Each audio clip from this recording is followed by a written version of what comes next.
I'm Meredith Aldis, and thank you for watching this latest edition of the Fox 7 Austin Crime Watch digital exclusive. We're taking a look at some recent crime stories making headlines in Austin and Central Texas. A man is in jail after a bomb threat at an H-E-B in Northwest Austin. It happened just after 8 a.m. on January 10th at the store near 620 and 2222. According to APD, the suspect, identified as Gerard Hayes, called 911 and said there was a bomb inside his vehicle. The store was evacuated. The bomb squad came out and searched the property, but no explosives were found. Police say this followed a previous incident with the suspect. However, they didn't give further details about what happened before. The man is being charged with making a terroristic threat, which is a felony. 35-year-old Kelly Maisel was found dead in the parking lot of an apartment complex in East Austin. I spoke to Maisel's family, who wants to know who murdered her. A sister, daughter, and mother to 5 children. She was, a very caring, joyful person. She was always laughing and happy. Catherine Stevens says she had just spoke with her half-sister. She told me that she was packing some of her stuff, and I guess she had found somewhere to finally go to stay. Just to come to find out 2 days later that she has been murdered. It was unreal. Kelly Maisel was found early Thursday morning in a pool of blood and signs of trauma around her neck. I broke down and I cried. The person or people who killed her haven't been caught. I want to get the people who are violent enough to do what they did off the streets so that this community is safe. When they sleep, I hope they think about it. I hope they have nightmares of what they did to my sister. Maisel was found in the parking lot of an apartment complex on Manor Road in East Austin. Her family says she was homeless, but that's the area where she stayed. I know a lot of people knew her out that way. I knew she had a lot of friends from what I've been told out in that area. So I'm just begging whoever, if you have to do it secretly and not out in the open, please come forward. The challenging part of this investigation is that, for whatever reason, many people in that community are reluctant to provide us with information. For a variety of reasons. They're reluctant to come forward and speak with us. That's why we have the ability and availability for them to make anonymous tips to us to provide us with information. This is the second homicide this year in Austin, both victims homeless. A lot of people who are experiencing homelessness live a lifestyle that's possibly a little dangerous. They're drug users. They live out on the street, and sometimes those incidents are connected to that lifestyle. Immigrations and Customs Enforcement officials say a reported MS-13 gang member arrested by Lakeway police entered the country illegally. We're told Luis Manuel Hernandez Bonilla was pulled over on January 7th for driving a truck with bad brake lights. Officers found that he was wanted for murder in El Salvador and turned him over to the feds. Right now, he's in ICE custody waiting on immigration proceedings. Austin police have arrested 7 teens in connection to a violent crime spree across Travis County. Police say 17-year-old Giovanni McDowell and Rashawn Mosey and other minors are responsible for a string of vehicle thefts, violent carjackings, and business burglaries over 2 days, beginning on January 12th. The cases include a vape shop burglary, a burglary at Tiny Pie's Bakery in North Austin, a burglary at the Gents Place Barber Shop in North Austin, the carjacking of a security officer whose vehicle and equipment were used in 2 subsequent carjackings, and a car chase. APD says the teens were arrested on January 14th. Police are looking for a man suspected of robbing a convenience store in East Austin. Police say in November, this man walked into the breadbasket on East Cesar Chavez and began stealing vapes. When a store employee tried to stop him, the suspect assaulted him. He was last seen running towards Pedernales and 2nd Street. If you have any information, call Austin Police. A suspected drunk driving crash knocked down power lines, then did even more damage as a train traveled through downtown Kyle. More on the story from Fox 7 Austin's Katie Pratt. A chain reaction. It's pretty mind-blowing. This never happened here in Kyle before. All of it starting with 25-year-old Anthony Miller crashing his car into a telephone pole and ending with him in the Hayes County Jail on a felony DWI charge. This is unlike anything that we've seen in Kyle, but it definitely serves as a reminder of the potential dangers and tragedies that can come from drinking and driving. It all happened around 9:30 on Wednesday night at Center Street in downtown Kyle. I want to say that it was all under 4 minutes time span. The impact of the crash made the power lines fall. Those lines were then hit by a second vehicle, causing that car to flip as a result. Minutes later, an oncoming train collided with the low-hanging power lines, severing both of the cables and the railroad barrier arm. Thankfully, our officers were already proactively patrolling the area, so as you saw from the video footage, they were there very quickly. Kyle police officers arrested Miller on site. In the aftermath of these events, both vehicles were significantly damaged. Power and communication services were disrupted, leaving homes without electricity for about 6 hours on a night with temperatures near freezing. Especially right now. Maybe last week it wouldn't be too bad, but it sucks that it happened this week and they're out of power. Plus, Center Street has been blocked off while Union Pacific crews work to complete repairs to the railroad crossing, but fortunately no serious injuries were reported. Also in Kyle, police are looking for whoever shot and killed a family's dog in their backyard. It happened late last month in the Waterleaf neighborhood. When I went out to Kyle and spoke to the dog's owner, who wants answers as to who is responsible. I wish I could say goodbye, or I wish I could have been there at the end. And these sweet faces miss their sister, 7-year-old Dahlia, described as the best dog. She became my wife's dog. She was about the sweetest dog you could ever ask for. She was her forever puppy. She never really grew to full size. She stayed looking like a puppy. Pretty much her whole life. Caleb Cooper and his family came home from visiting family for Christmas. His wife making a gruesome discovery. My wife was hysterical, asking, just kept basically repeating her name, Dahlia. Dahlia's not okay. Dahlia's not okay. So I ran out to the back porch, found her laying against the wall, dead. I reached down real quick to make sure that she wasn't breathing, and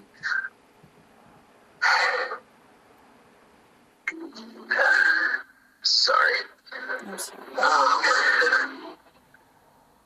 When I reached down, I saw the bullet holes. Kyle police says Dahlia was shot multiple times in the backyard.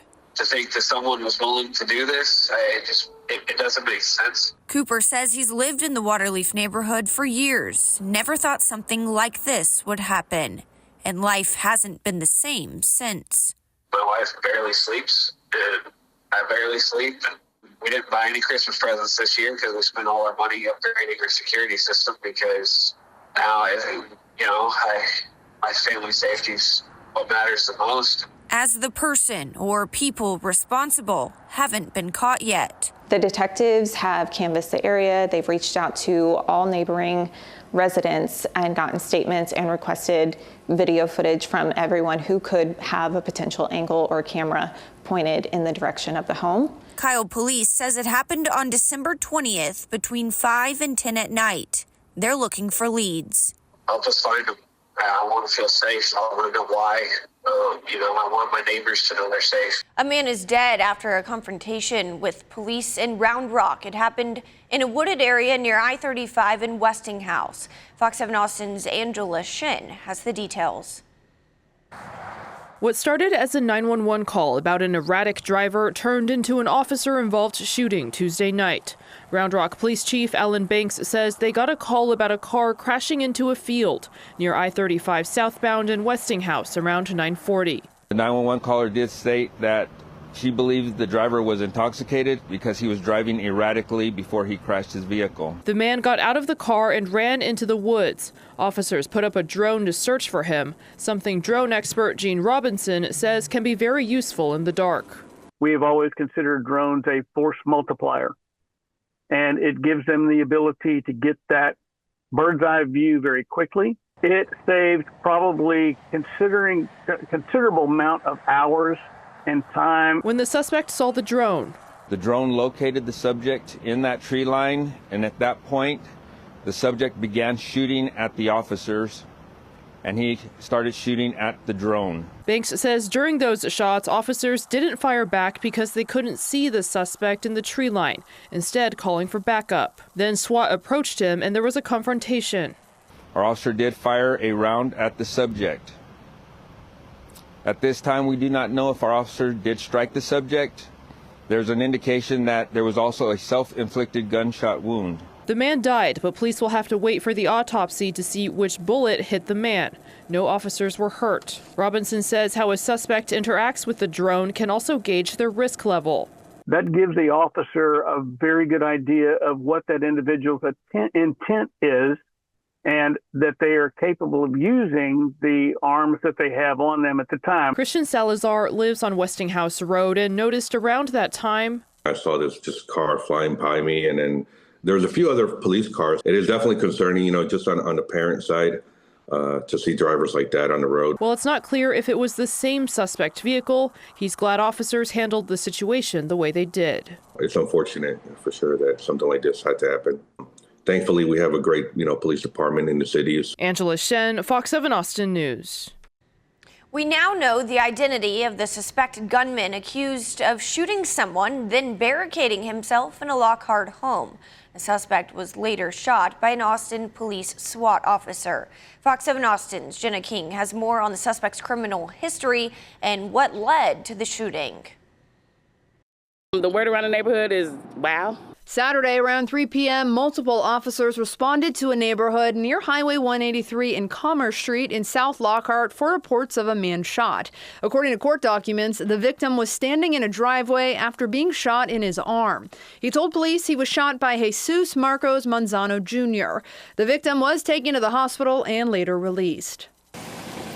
Court documents reveal the weapon used was a small gray rifle. Police say the suspect ran to a house on 1st Street after shooting the victim and barricaded himself inside. They did get on the mic and try to tell him to come out, and we did hear a lot of that, the mic talk. The Austin Police Department and their SWAT team assisted Lockhart officers in the situation. The suspect resisted arrest, and Austin police confirmed that an officer shot him in the stomach around 8 p.m. I did hear a couple of shots fired. I'm thinking about 3, but they were kind of very muffled.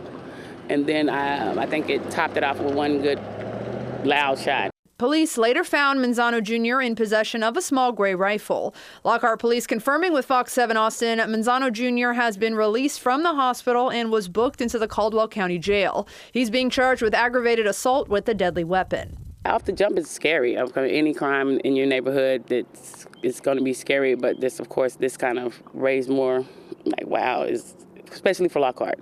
Manzano Jr. also has a prior record in Travis County for an assault with injury family violence in 2007. According to court documents, a family member claimed he assaulted them. He pleaded guilty and served 2 years. APD says the officer who shot at Manzano Jr. was placed on administrative leave. The Caldwell County District Attorney's Office is reviewing this incident, and the DPS Texas Rangers are the lead investigating agency. Jenna King, Fox 7 Austin News. Also in Lockhart, police say a 13-year-old boy was involved in more than a dozen vehicle burglaries.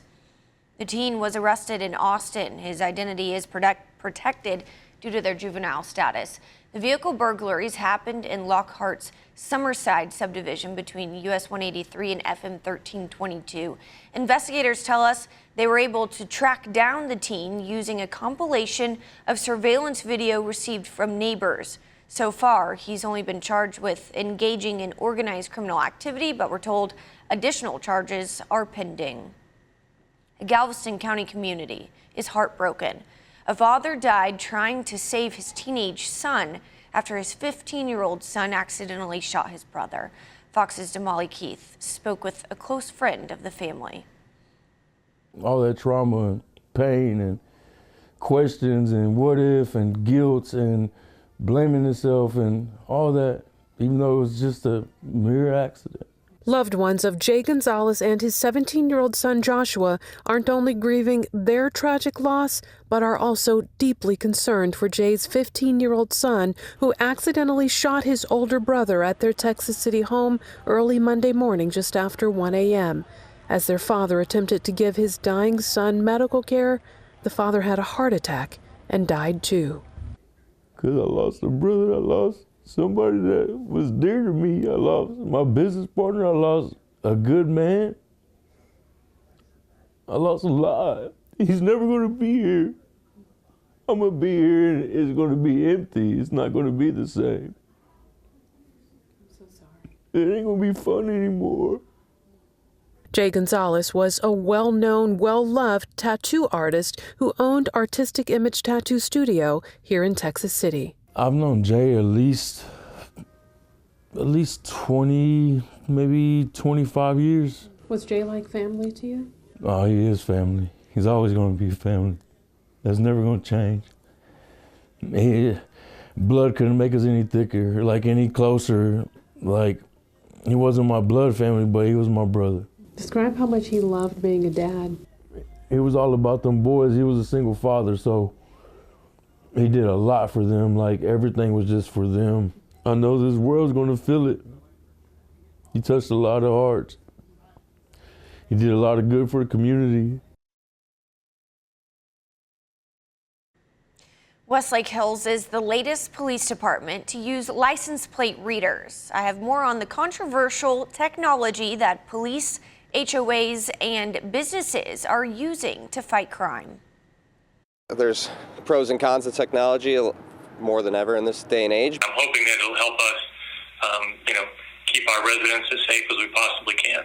License plate readers, 9 of them installed in the Westlake Hills area. The police chief says the idea to utilize these came after an incident in December 2023, when a group of criminals stole several vehicles and broke into several others in a matter of a few hours. And after that happened, we had several residents reached out to both us and to their, the mayor, council, those kind of folks, just kind of asking about some sort of camera system that might have helped, number one, prevent this, or number two, help investigate, this kind of stuff. The solution? Flock license plate readers that snap a time-stamped photo of every vehicle that passes by. If you're driving down the road on a public roadway, officers can capture your license plate any time. And so this is no different than that, but it just captures the vehicle information, make, model, color, any kind of aftermarket alterations, license plate, that kind of thing. Law enforcement is alerted when a license plate detected by Flock is from a stolen car associated with a missing person in an amber or silver alert, or a known wanted suspect from a state or national crime database. It sounds reasonable if it's being used, objectively for people with warrants and things like that. Otherwise, it might get a little odd if it's checking for tickets and other kind of smaller stuff. Chief Curtis says it's used to solve and reduce property and violent crime, not used for minor traffic or parking violations. I think this is something that's going to be a force multiplier for us. In the last 30 days, Flock reported Austin PD had more than 1,200 hot list hits, meaning a wanted suspect passed by a Flock camera.